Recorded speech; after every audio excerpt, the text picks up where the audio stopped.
ఈ వాల్క్మెన్స్ కెనల్స్లో ఏంటి అంటే బోన్లో జనరల్గా హెవర్షన్ కెనల్స్ అని ఉంటాయి అన్నమాట. ఈ హెవర్షన్ కెనల్స్ ఇలా లాంగిట్యూడినల్గా రన్ అవుతాయి. మధ్యలో ఏంటి, ఇప్పుడు ఒక బోన్ అనుకోండి, 1 minute. సో బోన్స్ ఇలా ఏర్పడినప్పుడు ఏమవుతుందంటే, అంటే ఒక హెవర్షన్ సిస్టమ్ ఉందనుకోండి. సో హెవర్షన్ కెనల్స్ ఇలా ఉంటాయి. ఇది ఒక బోన్ సెల్ అయితే వీటి చుట్టూ లాక్యునే, సర్కమ్స్ లామిల్లే ఇలా ఉంటాయి అన్నమాట. లామిల్లే, లాక్యునే, వీటి చుట్టూ కూడా ఇలా లాక్యునే ఉంటాయి. ఆస్టియోసైట్స్ అవన్నీ కూడా ఉంటాయి. సో లామిల్లే అవన్నీ ఉంటాయి. వీటన్నిటిని కలిపితే ఒక ఆస్టియాన్ ఆర్ హెవర్షన్ సిస్టమ్ అంటారు. సో ఇవన్నీ కూడా ఇలా లాంగిట్యూడినల్గా రన్ అవుతాయి బోన్కి. సో ఇలా రన్ అవుతాయి అన్నమాట. సో అలా మనం ఒక బోన్ని కనుక చూసుకున్నట్లయితే సెంటర్లో, ఇది ఒక బోన్ అనుకుందాం, ఈ సెంటర్లో ఉన్నటువంటి దాన్ని బోన్ మ్యారో అంటాం. అండ్ వీటి చుట్టూ ఇలా హెవర్షన్ కెనల్స్ ఇలా ఉంటాయి అన్నమాట. సో ఈ బోన్ మ్యారో అండ్ వీటికి వాటి మధ్యలో కనెక్షన్ని చేస్తుంది అనమాట. ఇది ఏంటి, ఈ హెవర్షన్ సిస్టమ్ రెండు కలుస్తాయి కదా కెనల్స్. ఆ రెండు కెనల్స్ మధ్యలో ట్రాన్స్ఫర్స్గా ఉంటాయి. అట్ ద సేమ్ టైం ఎండోస్టియం, ఈ పెరియోస్టియం ఉంది కదా, ఇది ఎండోస్టియం అనమాట. లోపల కవరింగ్ని ఎండోస్టియం అంటాము. And outer covering of bone is called periosteum. So వీటికి మధ్యలో కనెక్షన్కి హెల్ప్ అవుతుంది ఏంటి, వాల్క్మెన్స్ కెనల్. సో చూడండి, so with the periosteum and also with the bone marrow. So periosteum అంటే ఏంటి, outer most covering of the bone. And bone marrow ఎక్కడ ఉంటుంది, లోపల ఉంటుంది. సో ఈ రెండింటికి మధ్యలో అలాగే హెవర్షన్ కెనల్స్ మూడింటిని కనెక్ట్ చేస్తుంది అనమాట. Next, diffusion of nutrients takes place from the haversian canals. So ఈ ఏవైతే న్యూట్రియన్స్ అవన్నీ ఉంటాయో అవన్నీ కూడా, న్యూట్రియన్స్ కానీ ఏవైనా కానీ హెవర్షన్ కెనల్ నుంచి ఇక్కడ ఇలా డిఫ్యూజ్ అవుతాయి అన్నమాట వీటి ద్వారా. Okay, so those are called, these are transverse or oblique canals which are present between the Haversian canals and bone marrow, fine, which connects the Haversian system or canals and bone marrow. Next, what is sesamoid bone? Give an example. Sesamoid bone ante enti, give an example. Okay, example ivamani adugutunnaru. So the bone which are found by ossification of tendons. So tendons bone kinda ఏర్పడితే దాన్ని sesamoid bones అంటాం. Example పటేలా అంటే నీ caps, మన మోకాలు చిప్ప ఉంటుంది కదా, దాన్ని పటేలా బోన్ అంటాం అనమాట. సో మ్యామల్స్లో ఈ మోకాలు చిప్ప అనేది సెసమాయిడ్ బోన్తో ఏర్పడుతుంది. ఓకే, సో బోన్స్ అనేవి జనరల్గా, అంటే ఇక్కడ ఏమైంది, టెండాన్స్ ఉంటాయి కదా. టెండాన్స్ అంటే ఏంటి, స్కెల్టల్ మజిల్ అనేది బోన్కి అటాచ్ అవుతే దాన్ని టెండాన్ అంటాం అనమాట. సో ఆ టెండాన్ అనేది బోన్గా ఏర్పడితే దాన్ని సెసమాయిడ్ బోన్ అంటాం. జనరల్గా మనది ఎక్కడ కనిపిస్తుంది, పటేలా అంటే నీ క్యాప్, మన మోకాలు చిప్ప ఉంటుంది కదా, సో అక్కడ మనకి సెసమాయిడ్ బోన్ అనేది కనిపిస్తుంది అనమాట. Fine. Next, what is lymph, how does it differs from plasma. Lymph అంటే ఏంటి, ప్లాస్మాకి లింఫ్కి మధ్యలో డిఫరెన్సెస్ ఏంటి అని అడుగుతున్నారు. సో బ్లడ్ డిఫరెంట్, బ్లడ్లో బ్లడ్ సెల్స్ని తీసేస్తే దాన్ని ప్లాస్మా అంటాం. సో లింఫ్ అంటే ఏంటి అంటే సెల్స్ ఉంటాయి కదా. సో ఇది ఒక బ్లడ్ వెజల్ అనుకోండి, ఫర్ ఎగ్జాంపుల్ ఇది ఒక బ్లడ్ వెజల్ అనుకోండి, ఈ చుట్టూ కూడా సెల్స్ ఉన్నాయి. సో బ్లడ్ వెజల్స్ ఇలా వెళ్తాయి, ప్రతి సెల్ వరకు కూడా బ్లడ్ వెజల్స్ ఇలా వెళ్తాయి అని అనుకున్నాం, ఇలా వెళ్తాయి. సో బ్లడ్ వెజల్స్లో ఏం ట్రావెల్ అవుతుంది, బ్లడ్ ట్రావెల్ అవుతుంది. సో ఈ బ్లడ్ అంతా ఇలా ట్రావెల్ అయినప్పుడు ఈ చుట్టుపక్కల ఉన్నటువంటి సెల్స్కి కూడా బ్లడ్ అనేది వెళ్ళాలి. సో అలా బ్లడ్ ఎప్పుడైతే ఇంటర్స్టిషియల్ సెల్స్ నుంచి, అంటే సెల్స్కి గ్యాప్లో నుంచి, ఇంటర్స్టిషియల్ స్పేస్ అంటారు దీన్ని, ఈ సెల్స్ మధ్యలో ఉన్నటువంటి స్పేస్ని ఇంటర్స్టిషియల్ స్పేస్ అంటాం. సో ఈ స్పేస్ నుంచి సెల్స్ వరకు బ్లడ్ వెళ్తుంది. సో అలా వెళ్ళే టైంలో ఏవైనా వేస్ట్ మెటీరియల్స్ అవన్నీ ఉన్నాయనుకోండి, ఇలా తిరిగి వెనక్కి మళ్ళీ బ్లడ్లోనికి రావడం జరుగుతుంది. సో అప్పుడు ఏమవుతుందంటే ఈ గ్యాప్లో కొంచెం లిక్విడ్ అనేది ఇక్కడ ఉండిపోతుంది అనమాట. సో ఆ లిక్విడ్ అనేది తర్వాత ఎక్స్ట్రా సెల్యులర్ ఫ్లూయిడ్ అంటారు దాన్ని. సో ఆ ఫ్లూయిడ్ అంతా కూడా ఇంకో సిస్టంలోకి ఎంటర్ అవుతుంది, దాన్ని లింఫాటిక్ సిస్టమ్ అంటారు.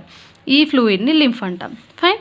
సో ఇది కూడా ఏంటి, కలర్లెస్ ఇంటర్స్టిషియల్ ఫ్లూయిడ్ అంటే సెల్స్ మధ్యలో ఉండేటువంటి fluid, which lakhs RBC, platelets and plasma proteins. ఇక్కడ ఏమేమి ఉండవు, బ్లడ్ సెల్స్ ఉండవు, ప్లాస్మా ఉండదు, at the same time plasma proteins ఉండవు, బ్లడ్ ప్లేట్లెట్స్ ఉండవు, ఆర్బీసీ ఉండదు, ప్లేట్లెట్స్ ఉండవు, ప్లాస్మా ప్రోటీన్స్ ఈ మూడు కూడా ఉండవు అనమాట. So it passes through the lymphatic vessels and finally reaches the blood. Okay, so అలా లింఫాటిక్ వెజల్స్ అంటే ఇంకో సిస్టంలోకి ఎంటర్ అవుతుంది, దాన్ని లింఫాటిక్ సిస్టమ్ అంటాము. అలా మళ్ళీ ఫైనల్గా బ్లడ్లోనికి కలవడం జరుగుతుంది అనమాట. It differs from the blood plasma in the low concentration of serum proteins. ప్లాస్మాకి డిఫరెన్స్ ఏంటి అంటే ఇక్కడ ప్రోటీన్స్ ఉంటాయి, ఇక్కడ ఉండవు అనమాట లింఫ్లో. సో ఆ సీరం ప్రోటీన్స్ అనేవి ప్లాస్మాలో ఉంటాయి, లింఫ్లో ఉండవు. Fine. So that is the thing. Next, what is haematocrit value. Haematocrit value అంటే ఏంటి, సో జనరల్గా బ్లడ్లో ఆర్బీసీ యొక్క పర్సంటేజ్ ఉంటుంది కదా టోటల్ వాల్యూమ్లో, ఆ పర్సంటేజ్ని haematocrit value or packed cell volume అంటారు. Okay, so in the blood the percentage of total volume occupied by RBC, బ్లడ్లో ఆర్బీసీ ఎంత పర్సంటేజ్ అయితే ఉంటాయో దాన్ని హిమాటోక్రిట్ వాల్యూ అంటారు. Fine. Next, what are intercalated disc, what is their significance? Intercalated డిస్క్లు అంటే ఏంటి? So here the communication junctions in the form of dark lines. మీరు కార్డియాక్ మజిల్స్ గురించి చెప్పినప్పుడు నేను చెప్పాను. సో కార్డియాక్ మజిల్ బ్రాంచ్డ్గా ఇలా ఉంటుంది కదా, ఒకదానికొకటి ఇలా కనెక్ట్ అయి ఉంటుంది. సో ఇక్కడ ఏమవుతుందంటే ఇంటర్కెలేటెడ్ డిస్క్లు అని డార్క్ బ్యాండ్స్ ఉన్నాయి. సో అవి ఏంటంటే జనరల్గా జంక్షన్స్ లాగా పనిచేస్తాయి అన్నమాట. ఇది జనరల్గా ఓన్లీ కార్డియాక్ మజిల్స్లోనే ఉంటుంది. ఇది ఏంటంటే ఒక సెల్ నుంచి ఇంకో సెల్కి కాంటాక్ట్కి హెల్ప్ అవుతుంది. అట్ ద సేమ్ టైమ్స్ ఎలా అయితే అంటే they contain 3 different types of cell junctions and gap junctions which are responsible for quick conduction of action potential. అంటే కార్డియాక్ మజిల్ అంతా కూడా ఒకదానికొకటి అటాచ్ అయి ఉంటుందన్నమాట. ఫుల్ టోటల్గా ఒక యూనిట్ లాగా పనిచేస్తుంది. సో అందుకని ఇది కనెక్షన్కి హెల్ప్ అయ్యేటువంటి ఒక డార్క్ బ్యాండ్ అనమాట.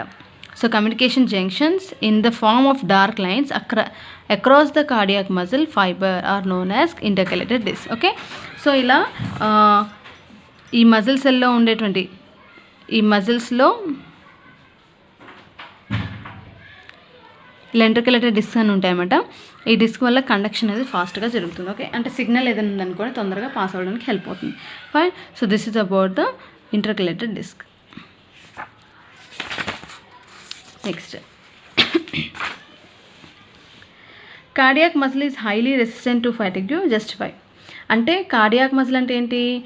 హార్ట్ ఏర్పడేటువంటి మజిల్స్ ఉంటాయి కదా, వాటిని కార్డియాక్ మజిల్స్ అంటారు. So it is highly resistant to fatigue అంటే అలసిపోవు. ఎందుకు అని అడుగుతున్నారు. సో ఎందుకు అంటే అక్కడ చాలా సార్కోమియర్స్ ఉంటాయి. సో అంటే మైటోకాండ్రియా. సో సార్కోమియర్స్ ఉండడం వల్ల ఏమవుతుంది? ఎనర్జీ అనేది ఎప్పుడు ప్రొవైడ్ అవుతూ ఉంటుంది అనమాట. Due to the presence of numerous sarcomeres the cardiac muscles is highly resistant to fatigue and many myoglobin molecules also called as oxygen storing pigment and a rich supply of blood which facilitates continuous aerobic respiration. Okay, thus cardiac muscle is highly resistant to fatigue. So cardiac muscle ఎందుకు తొందరగా అలసిపోదు అంటే అక్కడ సార్కోమియర్స్ ఎక్కువగా ఉంటాయి and next myoglobin molecules కూడా ఎక్కువగా ఉంటాయి అన్నమాట. సో అలా కంటిన్యూస్గా బ్లడ్ సప్లైలో ఆక్సిజన్ అందడం ద్వారా అవి తొందరగా అలసిపోవు అనమాట. Next, distinguish between nucleus. Cardiac muscles అంటే ఎక్కడ ఉంటాయి? హార్ట్లో. హార్ట్ మజిల్స్ని కార్డియాక్ మజిల్స్ అంటాం. Next, distinguish between nucleus and ganglion with respect to nervous system. So nucleus ganglion అంటే ఏంటి అని అడుగుతున్నారు. సో సెంట్రల్ నర్వస్ సిస్టంలో ఒకలాగా అండ్ పెరిఫెరల్ నర్వస్ సిస్టంలో ఒకలాగా అంటారన్నమాట. So nucleus is a group of cell bodies. Nerve cell తెలుసు కదా మీకు, సెల్ బాడీ ఉంటుంది, యాక్సాన్ ఉంటుంది, యాక్సాన్ టర్మినల్స్ ఉంటాయి. సో సెల్ బాడీస్ అన్నీ కలిస్తే సెంట్రల్ నర్వస్ సిస్టంలో న్యూక్లియస్ అంటారు అండ్ పెరిఫెరల్ నర్వ్ సిస్టంలో గ్యాంగ్లియాన్ అంటాం. అంతే, ఈ సెల్ బాడీస్ అన్నీ పెరిఫెరల్ నర్వ్ సిస్టంలో గ్యాంగ్లియాన్ అంటాము. సెల్ బాడీస్ అన్నీ గ్రూప్ ఆఫ్ సెల్ బాడీస్ అన్నీ కూడా కలిసి న్యూక్లియస్ని ఫామ్ చేస్తుంది. ఎక్కడ? సెంట్రల్ నర్వ్ సిస్టంలో. ఇది పెరిఫెరల్ నర్వ్ సిస్టంలో. గ్యాంగ్లియాన్ అంటే సెల్ బాడీసే, న్యూక్లియస్ అంటే సెంట్రల్ నర్వ్ సిస్టంలో సెల్ బాడీస్ అన్ని కలిస్తే దాన్ని న్యూక్లియస్ అంటాం. Fine. Next, distinguish between tracks and nerves. Nerves అంటే పొడుగ్గా ఉంటాయి కదా, అంటే యాక్సాన్స్. యాక్సాన్ పొడుగ్గా ఉంటుంది కదా నర్వ్ సెల్లో. సో సెంట్రల్ నర్వస్ సిస్టంలో ట్రాక్స్ అంటాం అండ్ పెరిఫెరల్ నర్వ్ సిస్టంలో నర్వ్స్ అంటాం, అంతే తేడా.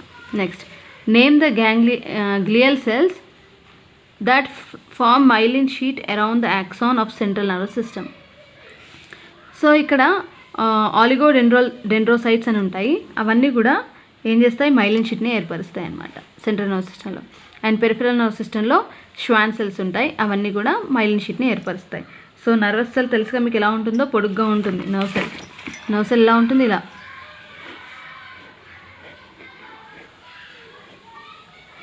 అవునా? సెల్ బాడీ ఉంటుంది.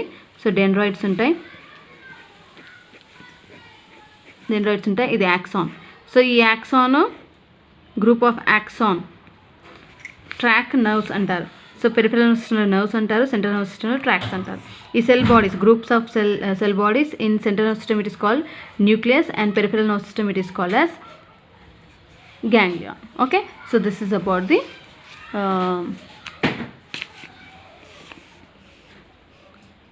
and next we'll see about the differences between the white matter and gray matter of central nervous system. So white matter and gray matter ante enti ani adugutunnaru central nervous system lo. So white matter consists of myelinated axons, and whereas gray matter consists of non-myelinated axons. So myelin sheet ante enti neuron చుట్టూ ఒక myelin sheet అని ఉంటుంది, అది ఉంటే ఆ న్యూరాన్ని myelinated neuron అంటాం. ఇది లేకపోతే without myelin sheath it is called as non myelinated. So grey మ్యాటర్లో నాన్ మైలినేటెడ్ న్యూరాన్స్ ఉంటాయి, whereas central nervous system white మ్యాటర్లో మైలినేటెడ్ న్యూరాన్స్ ఉంటాయి, యాక్సాన్స్ ఉంటాయి అన్నమాట. నెక్స్ట్ న్యూరాన్స్ అండ్ యాక్సాన్స్ అంటే axon is a part of neuron. Next what are microglia and what is their origin and add a note on their function. So microglia అంటే ఏంటి, వాటి origin ఏంటి, and their function they are asking. So microglia are nothing but these are the cells of nervous tissue which is derived from mesoderm. ఎక్కడ నుంచి derive అయింది microglial cells, mesoderm నుంచి. And function is phagocytes. ఎప్పుడైనా ఒక infection వచ్చిందనుకోండి, ఆ ఇన్ఫెక్షన్ని తగ్గించడానికి ఉపయోగపడుతుంది మైక్రోగ్లియా. సెంట్రల్ నర్వస్ సిస్టంలో ఏమైనా ప్యాథోజన్స్ ఎంటర్ అవుతే ఇది వాటిని చంపేస్తుంది అనమాట. It will kill the phagocytes, phagocytic cells like bacteria. If anything enters in to the central nervous system it will kill it. Okay, so that's why it is called as phagocytic cell. Fine. Next, what are pseudo unipolar neurons? Where do you find them? Pseudo unipolar neurons or unipolar neurons, these are sensory neurons having a single processing arising from the cell body. It derives into two branches, one functions as dendrites and the other as the axons. Okay, they are present in the dorsal root ganglion of spinal nerves. Spinal nerves లో ఉంటుంది. Okay, so ఇలా ఉంటుందన్నమాట. Okay, ఒక cell body ఉంటుంది, cell body నుంచి single processing cell body ఉంటుంది, ఇక్కడ single processing రావడం జరుగుతుంది. ఒక సైడ్ నుంచి ఏమో డెండ్రాయిడ్స్ ఏర్పడతాయి, ఇంకో సైడ్ యాక్సాన్ ఏర్పడి టీలోడెండ్రాయిడ్స్ ఉంటాయి అన్నమాట. సో ఇలా దీన్ని యూనిపోలార్ న్యూరాన్ అంటారు. So it is present in the spine nerves.